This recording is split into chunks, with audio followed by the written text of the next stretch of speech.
Welcome to True Crime Threads, where hidden motives unravel and dark truths surface. In today's story, a mother's twisted obsession leads to a chilling betrayal within her own home.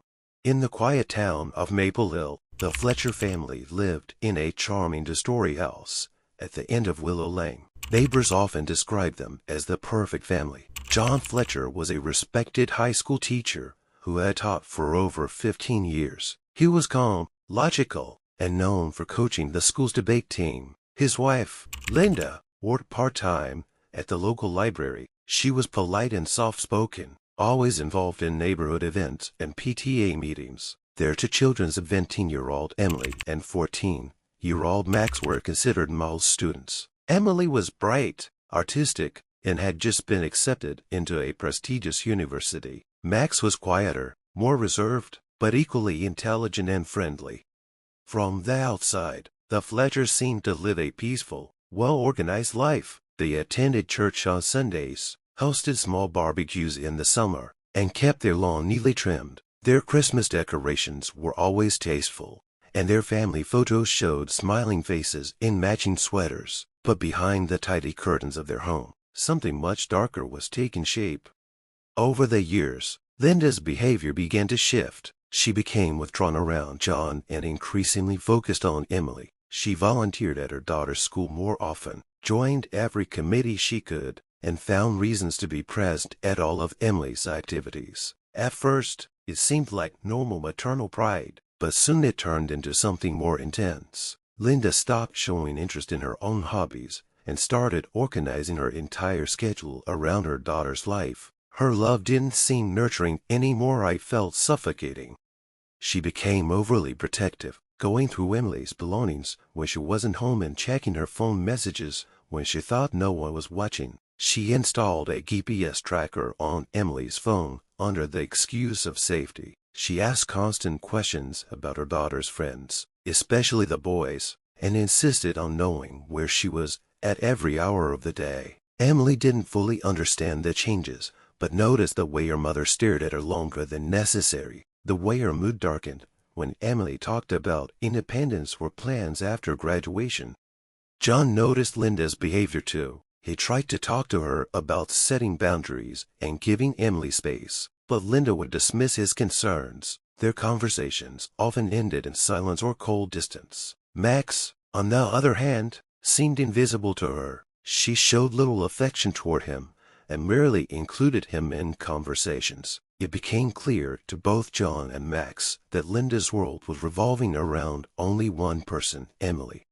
This obsession deepened as the years passed. Linda became jealous when Emily spent time with her friends, especially when she mentioned moving away for college. Instead of preparing her daughter for the next phase of life, Linda became more possessive. She began to isolate Emily, subtly canceling plans, exaggerating illnesses, and finding reasons to keep her at home. She viewed John's guidance and Max's sibling bond as threats to her connection with Emily. To outsiders, the Fletchers remained the ideal family, but inside that house on Willow Lane, Linda Fletcher had crossed a line. Her love was no longer maternal. It had turned into a dangerous fixation. A bond that once gave comfort was now a source of control, and although no one outside the home could see it yet, a plan was already forming in Linda's mind, a plan that would shatter the illusion forever. Over the years, Linda's behavior grew more erratic. What once seemed like quiet devotion to her family shifted into patterns that were hard to ignore. She no longer smiled at John the way she used to and treated Max with barely concealed annoyance. She spoke to him only when necessary and often brushed off his attempts at affection. While Max tried to keep the peace, he started spending more time in his room, sensing that something was changing but unable to put it into words. Linda's fixation on Emily intensified. She became invested in every aspect of her daughter's life, her schoolwork, her social life, and even her emotions. She read Emily's journal when she wasn't home and would quietly listen at the door when Emily talked to friends on the phone. She grew suspicious of every new person in Emily's life. If Emily mentioned a classmate too often, Linda would research them online, looking for something to disapprove of. When Emily started dating a boy from school, Linda's reaction was cold and dismissive. She discouraged the relationship, inventing reasons why he wasn't trustworthy, and eventually pressured Emily into ending it. As Emily prepared for college, Linda's anxiety turned into desperation. The thought of her daughter living away from home sent her into quiet spirals of panic. She began speaking of how dangerous the world was, how bad things happened to girls who left their homes, and how Emily wasn't ready to be on her own. Emily, feeling suffocated, started pulling back. She avoided conversations about the future and tried to hide her growing discomfort. But Linda noticed. She always noticed. John, growing increasingly concerned, confronted Linda more often. He told her Emily needed space and that her behavior was becoming unhealthy. But Linda dismissed his words, accusing him of not understanding the bond between a mother and daughter. She believed he was trying to push them apart. Their arguments became more frequent, always ending with Linda walking away, silent and unmoved. She had already made up her mind about who the problem was.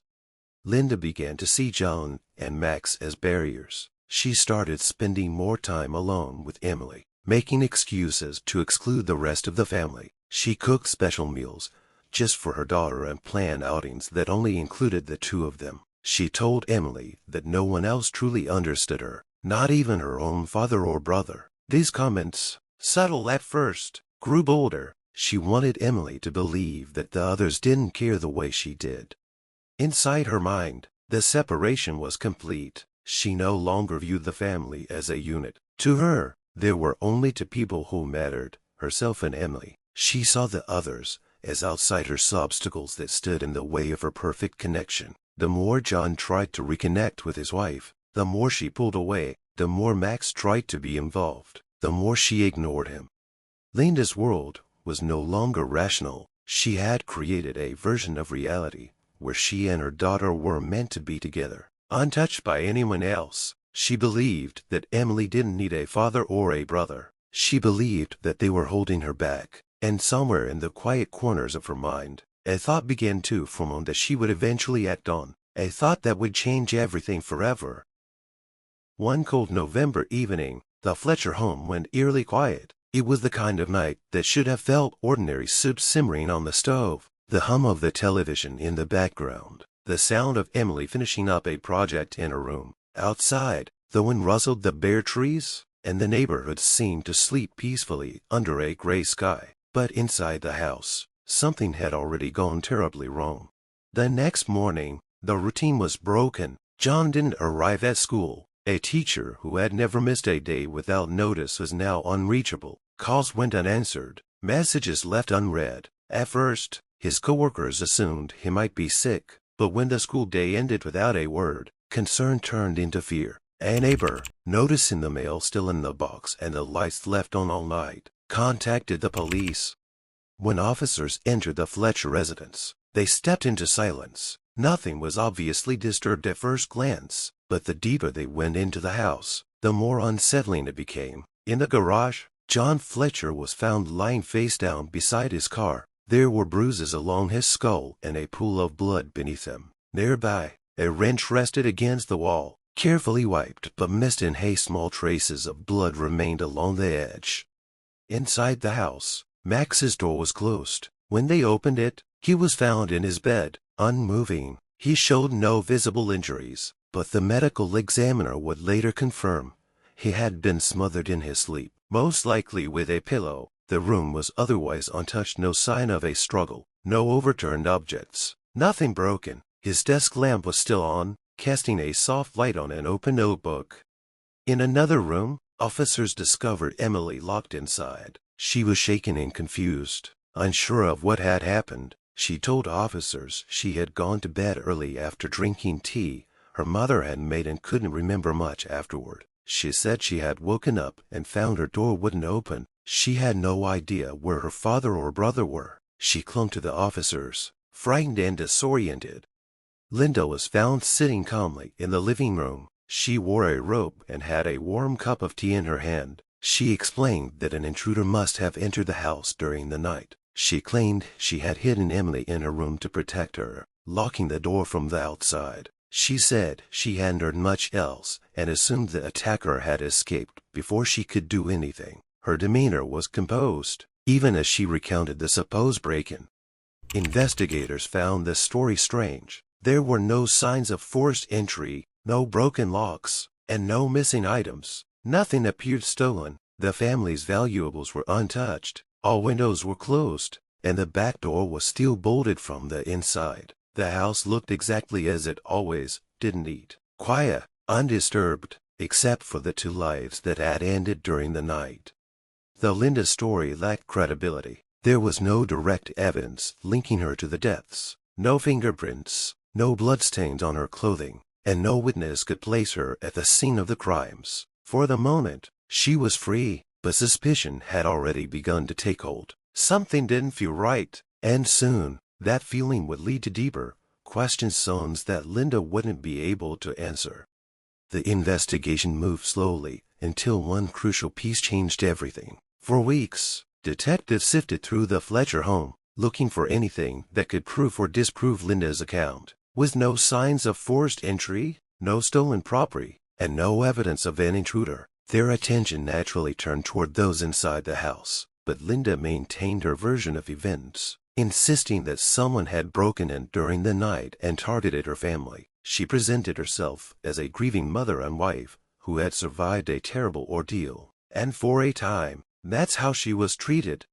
Then, a close friend of Emily's came forward with disturbing information. Just weeks before the murders, Linda had asked her unusual questions in private conversations. She had brought up scenarios that seemed hypothetical, at first asking how long certain drugs stayed in the body, what evidence police looked for after a violent crime, and whether it was possible to stage a break-in without being caught. The questions felt strange, but at the time, the friend didn't want to overthink them. Now, with John and Max dead, those questions suddenly took on a horrifying new context.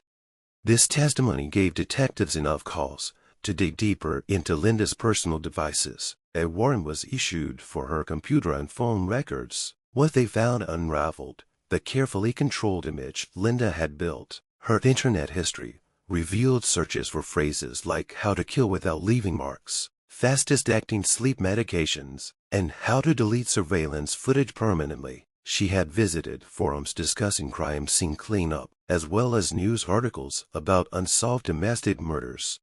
Investigators turned their attention to the crime scene once more. Forensic specialists examined the garage and discovered that John's body had faint traces of a sedative in his system. It hadn't been enough to kill him, but it would have made him drowsy just enough to keep him from defending himself effectively. In the kitchen, they found 2 cups in the sink, both washed but with residue traces consistent with a tranquilizer. The timeline of events began to make more sense. John had been drugged and then bludgeoned. Max, sleeping soundly in his room, never had a chance. What made things even more chilling was the state of Emily's room. The lock on the outside had been recently adjusted. It had a newer bolt, slightly different from the others in the house. A tool used to install it was later found in the basement, alongside a small box containing the remaining pills from the sedative Linda had used. These discoveries made it clear that this hadn't been a random act of violence. It had been planned. As all of this came together, Emily herself began to recall details that hadn't stood out at the time. She remembered her mother being unusually calm the evening of the murders. She remembered the tea her mother insisted she drink it before bed. She hadn't finished hers because it tasted strange. She remembered her mother coming in to tuck her in and lock the door behind her, saying it was for her own safety. Each of these small memories fit perfectly into the larger picture being built by investigators. The story Linda had told was collapsing under the weight of evidence. The more they uncovered, the clearer it became that Linda hadn't been protecting her daughter, she had been isolating her. The illusion of innocence was shattered. All that remained was the truth that Linda had tried to bury beneath silence and lies. Linda was arrested a month later and charged with 2 counts of first-degree murder. The evidence had become undeniable. The digital footprints, the toxicology reports, and the altered door lock told a story she could no longer control. At first, she denied everything. She repeated her version of the break-in, insisted she was a victim too, and claimed the police were targeting her unfairly. But behind closed doors, during one of the final interviews, she admitted to what she had done. Her confession wasn't filled with regret. Instead, it was calm and matter-of-fact, as if she truly believed her actions had been justified. She explained that she felt disconnected from her family and believed Emily was the only person in her life who truly mattered. She said she saw John as an obstacle to her connection with her daughter, accusing him of being emotionally distant. She described Max as a distraction, someone who took up Emily's attention. Her justification for the murders was chilling. She said she wanted to give Emily the life she deserved, one free of interference or influence from others. In her mind, she wasn't destroying a family, she was securing her place in her daughter's world. During the trial, the courtroom remained tense as prosecutors laid out the events leading up to the night of the murders. They detailed Linda's obsessive behavior, the internet searches, the evidence from the crime scene, and her manipulation of Emily. The prosecution painted a picture of a mother whose love had twisted into dangerous control. Linda sat silently through most of it, never breaking down or showing much emotion. When given a chance to speak, she maintained that what she had done was out of love, not hatred. The defense attempted to argue diminished capacity, pointing to Linda's mental state and her history of anxiety and isolation. But the jury was not persuaded. The level of planning involved, the deliberate targeting of her husband and son, and her calmness in the aftermath made it impossible to see her as anything but fully responsible. She was found guilty on all counts and sentenced to life in prison without the possibility of parole. Emily did not attend most of the trial. She had moved in with extended family shortly after the murders and had withdrawn from public life. Her once bright future was now clouded by grief and trauma. She struggled to reconcile the image of the mother she had grown up with and the person who had taken away the rest of her family. She stopped speaking to Linda entirely and never visited her in prison. The Fletcher home on Willow Lane was eventually sold at auction. The new owners renovated the house, but neighbors say something about it still feels off. Some believe the house carries the weight of what happened inside. Others simply avoid walking past it after dark. The town of Maple Hill has never forgotten the tragedy. Even now, years later, people still ask the same haunting question: how could a mother turn so completely against her own family? How could love twist into something so destructive? The answers remain buried within Linda's mind, locked away like the room she had sealed shut the night. Whatever she believed, it cost her lives and destroyed the one she claimed to treasure most.